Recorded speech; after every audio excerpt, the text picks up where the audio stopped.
Good morning students, कैसे हैं आप लोग। See today we are going to start a new chapter और actually it is first chapter of our subject computer,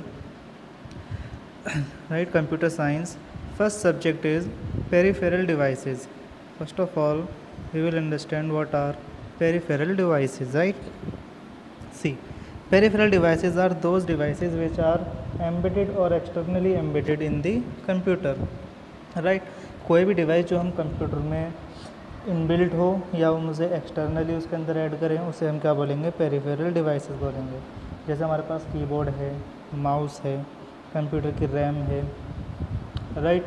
तो जितनी भी चीज़ें कंप्यूटर में हमारी ऐड हो रही हैं, CPU है, इन सब चीज़ों को हम क्या बोलते हैं, पेरिफेरल डिवाइसेस बोलते हैं। ठीक है, देखिए हम लाइन टू लाइन थोड़ा कम पढ़ेंगे, समझेंगे ज़्यादा चीज़ों को। ठीक है, हम 8th क्लास के स्टूडेंट्स हो आप, तो चीज़ों को समझिए। Next is input devices. What are input devices? Input devices are those which are use to input some information into computer. Like we have keyboard. Keyboard से हम क्या करते हैं, अगर आपको कुछ भी टाइप करना है तो आप कीबोर्ड से टाइप करते हो और वो कंप्यूटर के अंदर टाइप हो जाता है। तो हमारा यह कीबोर्ड कैसी डिवाइस है, इनपुट डिवाइस है, राइट। और आपका माउस कैसी डिवाइस है, आपकी इनपुट डिवाइस। माउस से आप स्केचिंग कर सकते हो, ड्राइंग कर सकते हो, ठीक है, और लिख भी सकते हो आप। अगर आपको पेंसिल पेन की ज़रूरत है तो हम किसका यूज़ करते हैं, माउस का यूज़ करते हैं। ठीक है, तो माउस भी हमारी इनपुट डिवाइस है। देखिए पढ़ लेते हैं एक बार। Input devices are those which are use to feed data into the computer. You must already be aware of some common input devices like keyboard, mouse, joystick, light pen, scanner, and the digital camera. In this session we will know about some input devices which are primarily commercial in their use. कुछ ऐसी हैं जो हम commercially use करते हैं, means अपने work के लिए, अपने बिजनेस प्रोफाइल में या स्कूल्स में हम कुछ डिवाइसेज हैं जिन्हें हम यूज़ करते हैं, उनके बारे में पढ़ते हैं। सबसे पहले हमारे पास है pointing stick. Suppose you have a screen and you want to draw something, right? Then you will use की mouse. But mouse में क्या होता है, आप एकदम ज़्यादा प्रिसीजन के साथ, ज़्यादा एक्यूरेसी के साथ उसमें ड्राइंग नहीं कर सकते। मतलब इतने अच्छे से हिलता नहीं जितने अच्छे से हम अपने हाथ से पेंसिल का यूज़ करके ड्राइंग बना सकते हैं। तो इसके लिए साइंटिस्ट ने क्या किया है, एक आपके पास एक टैब बनाया है जिसमें आप पेंसिल यूज़ कर सकते हो, राइट, जिसे हम जॉयस्टिक बोलते हैं। इससे जब आप ड्रॉ करोगे चीज़ों को तो वो ज़्यादा एक्यूरेटली, ज़्यादा प्रिसीजन के साथ ड्रॉ हो पाएंगी, right, in comparison of mouse. पढ़ते हैं इसे।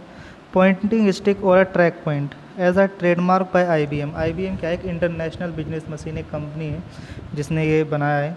Is a pointing device for laptops invented by scientist Ted Selker. ये साइंटिस्ट ने इन्वेंट किया है, टेड सेकर ने, तो आप नाम याद रखेंगे इनका। And is present on many brands of laptops. कई सारे लैपटॉप्स में ये आता है।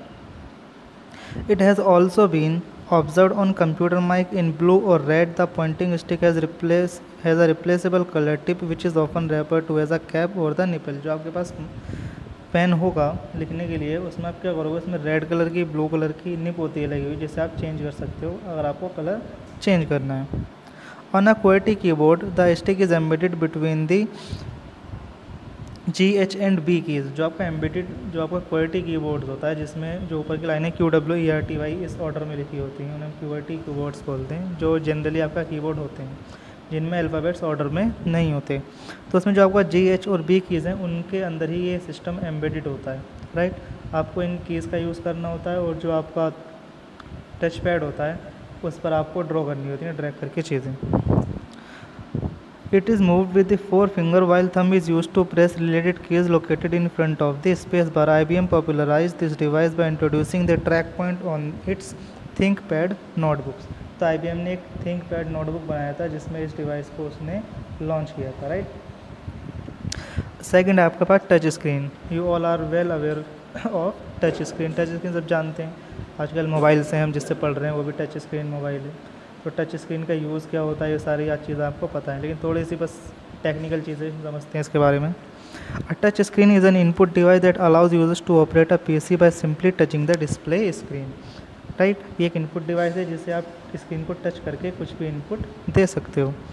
Touch input is suitable for a wide variety of computing applications. A touch screen can be used with most PC systems as easily as other input devices such as a trackball और touch pads. जैसे आप touch pads use करते हो इसी तरीके से आप touch screen भी यूज़ कर सकते हो. क्योंकि जो पहले लैपटॉप्स आते थे पुराने मॉडल में उसमें टच पैड नहीं होते थे, राइट. कीबोर्ड होता था और दो कीज़ होती थी, एक लेफ़्ट की एक राइट की, एक जिसमें सिंगल टच के लिए होता है, एक में डबल क्लिक के लिए होता है, बस उतना ही होता था. अब जो है वो कीपैड जो है टच आने लगा है तो उसे हम टच पैड बोलते हैं, वो भी टच आने लगा है. उसमें अब आपके पास बटन नहीं मिलेंगे लेफ़्ट राइट, डायरेक्ट आप सिंगल टच क्लिक करो उस पर, डबल क्लिक करो वैसे ही वर्क करेगा. तो उसकी बात यहाँ पर हो रही है.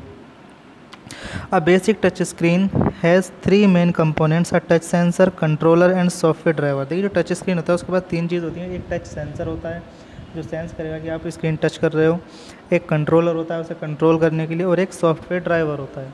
एक आपको ड्राइवर जरूर चाहिए होता है हर चीज़ को करने के लिए, जिसे हम सॉफ्टवेयर ड्राइवर बोलते हैं. इस सॉफ्टवेयर ड्राइवर की हेल्प से आपका टच स्क्रीन वर्क करता है. The touch screen is an input device, so it needs to be combined with display and PC or other device to make a complete touch input system, right? All of the touch screen basically work like mouse. Once the software drive for the touch screen is installed, the touch screen emulate mouse functions. जो आपकी touch screen है वो mouse का work करती है. आपको mouse की ज़रूरत नहीं होती लैपटॉप में इसीलिए, क्योंकि उसमें टच पैड होता है, राइट. जो आपके पास PCs होते हैं उसके अंदर माउस होता है, बट हम लैपटॉप में माउस यूज़ नहीं करते. हो सकता है यूज़, बट जनरली हम माउस यूज़ नहीं करते, उसमें हम टच पैड का यूज़ करते हैं. तो ये टच पैड जो है आपका टच स्क्रीन माउस की तरह वर्क करती है. देखते हैं आगे क्या है इसमें. देखिए next. Touching the screen is basically same as clicking your mouse and the same point on the screen. When you touch the screen, the mouse cursor moves to that point and makes a mouse click. जो भी आपको बताया वही है. जैसे आप mouse पर left और राइट दो क्लिक होते हैं, ऐसे आप टच स्क्रीन पर डायरेक्ट क्लिक कर सकते हो. देखिए जो टच स्क्रीन होती है जनरली सिंगल क्लिक के लिए होती है, बट उसमें सेटिंग्स होती हैं, आप सेटिंग चेंज करके तो डबल क्लिक भी कर सकते हो. You can tap screen twice to perform the double click operation, and you can also drag your finger across the touch screen to perform drag drop. Touch screen normally emulates left mouse clicks. वही बात बता रहे हैं कि जो आपकी touch screen है वो लेफ़्ट माउस क्लिक की तरह वर्क करती है, मतलब सिंगल क्लिक की तरह. अगर आपको डबल क्लिक करना है तो आप उसमें सेटिंग्स में जाकर चेंज कर सकते हैं. You can also switch the touch screen to perform right mouse click instead, right? The touch screen is one of the easiest PC interfaces to use, making it in the interface of choice for a wide variety of application. देखिए touch screen कहाँ use होती है वो सभी चीज़ इन्होंने बताई हैं. Public information displays में, रिटेल एंड रेस्टोरेंट्स में यूज़ करते हैं हम इसे, कस्टमर सेल्फ सर्विस में यूज़ करते हैं, control and automation system, computer based trainings जहाँ पर आपको दी जाती है वहाँ हम सब जगह ये सारी चीज़ें यूज़ करते हैं. टेक्नोलॉजी बढ़ती जा रही है, पहले नहीं था किसी के पास, आजकल सबके पास टच मोबाइल्स हैं, राइट. अगर आपको पहले क्या होता था, अगर आपको बही खाता लिखना है, आपको अकाउंट अपना बनाना है तो हम मैनुअली बनाते थे रजिस्टर्स में, बट अब नहीं होता है ऐसा. अब कंप्यूटर्स होते हैं सबके पास, अपना डाटा कंप्यूटर में बनाया जाता है, राइट. तो उसमें भी टच स्क्रीन का यूज़ करते हैं. तो now let's see next topic, graphic tablet. Graphic tablet. देखिए ग्राफिक टैबलेट क्या होता है, आजकल ग्राफिक टैबलेट बहुत ज़्यादा यूज़ होता है टीचिंग के लिए एक्चुअली. इसमें हम क्या करते हैं, जैसे अभी मैं सपोज़ करिए ये लिख रहा हूँ, राइट. अगर मुझे लिखना है पब्लिक तो मैं ऐसे लिखूँगा, जो कि देखिए अच्छी राइटिंग में नहीं आ रहा है, सुंदर राइटिंग नहीं है. बट अगर मेरे पास ये ग्राफिक टैबलेट होता तो मैं एक सुंदर राइटिंग में इसे एकदम जैसे कि मैं क्लास में लिख रहा हूँ बोर्ड पर, इस तरीके से मैं इसे लिख पाता, राइट. ये एक टच पैड होता है जिसके साथ एक पेंसिल होती है, पेन भी बोलते हैं हम इसे, ठीक है. इस पेन की हेल्प से हम लिख सकते हैं. जो हम इसके ऊपर लिखेंगे वो हमारा स्क्रीन के ऊपर आ जाएगा, राइट. तो पढ़ाने में बहुत ज़्यादा यूज़फुल होता है और भी चीज़ों में यूज़फुल होता है. पढ़ते हैं इसे. A graphic drawing tablet is use for sketching new image और tracing old ones, right. New image भी बना सकते हैं, सो जो पुरानी इमेज से ट्रेस भी कर सकते हैं. The user contact the surface of the device with a wired और वायरलेस पेन और पक. इसमें एक पेन होता है, उसे हम पक भी बोलते हैं, पेन और पक. इन दोनों के हेल्प से हम यूज़ कर सकते हैं. वायरलेस भी हो सकता है और वायर के साथ भी हो सकता है. The puck is officially known as tablet cursor. हम पक को क्या बोलते हैं, tablet cursor. For sketching either the pen और puck is use, for tracing the puck is preferred, ठीक है. हम अगर आपको कोई भी चीज़ स्केच करनी है तो आप पेन और पक दोनों का यूज़ कर सकते हो. ट्रेसिंग के लिए हम पक का यूज़ करते हैं. जो पक होता है स्पेशली ट्रेसिंग के लिए बनाया जाता है, जैसे आप अंडरलाइन बहुत ही प्रिसीजन के साथ, बहुत ही एक्यूरेसी के साथ एकदम अच्छे से कर सकें। देखिए आगे बढ़ते हैं। The speed and precision you obtain using the graphic tablet and pen is far more than the traditional mouse, right. जब आप माउस का यूज़ करके भी सारा काम कर सकते हैं, बट उससे बहुत ज़्यादा बेहतर होता है आपका ग्राफिक टैबलेट की हेल्प से जो काम होता है। When you combine with sophisticated image editing software like Adobe Photoshop and a graphic tablet can be very advantageous for graphic designers। जो ग्राफिक डिज़ाइनर्स होते हैं, फोटोशॉप्स होती हैं, जो बड़े बड़े काम होते हैं डिज़ाइनिंग के, राइट, उसमें हम ये सारी चीज़ें यूज़ करते हैं। उसमें हम माउस से नहीं करते। माउस से कैसे ड्राइंग बनाओगे? माउस से इतनी अच्छी सुंदर ड्राइंग नहीं बन पाएगी। A graphic tablet can be used in place of along with a mouse, a trackball or any other pointing device। जितनी pointing devices आपके पास, माउस है, ट्रैकर बॉल है, इन सब की जगह आप ग्राफिक टैबलेट यूज़ कर सकते हैं। The graphic tablet senses the exact position of the pen और the puck as it moves. It transmit the information to the processor and the corresponding task is perform. जब आप इसे लिखोगे तो ये अब थोड़ी टेक्निकल बात हो रही है कि जो आपकी सिग्नल्स होते हैं उसे ट्रांसमिट कर देता है प्रोसेसर के पास। कंप्यूटर के अंदर प्रोसेसर होता है, वो उस काम को प्रोसेस करता है और जो भी आप लिखना चाहते हो वो सामने स्क्रीन पर लिख देता है। देखिए अब हम इसे पढ़ते हैं। मैग्नेटिक इंक कैरेक्टर रिकग्निशन, पहले से समझ लेते हैं, ठीक है, पढ़ेंगे बाद में, सुनिए, पहले से समझ लेते हैं अच्छे से। मैग्नेटिक इंक कैरेक्टर रिकग्निशन क्या होता है? ये एक तरीके की डिवाइस है। इस डिवाइस में आप करते क्या हो, इसकी मैग्नेटिक फील्ड के ऊपर वर्क करती है। मैग्नेटिक जो फील्ड होती है उसे कैच करती है, उसे पहचानती है, ठीक है, उसे रिकग्नाइज़ करती है। तो जो आपके पास बैंक्स हैं, बैंक में जो आप चेक लेकर जाते हो, राइट, तो आपकी चेक की वेरिफिकेशन होती है। तो चेक की वेरिफिकेशन के लिए आपकी मैग्नेटिक इंक कैरेक्टर रिकग्निशन ये वाली डिवाइस यूज़ की जाती है। जो आपके पास चेक बुक मिलती है आपको बैंक से, तो बैंक जो चेक बुक के ऊपर आपका अकाउंट नंबर लिखते हैं, बैंक का नेम लिखते हैं, राइट, IFSC कोड वगैरह लिखते हैं, वो सारे मैग्नेटिक इंक से लिखे होते हैं।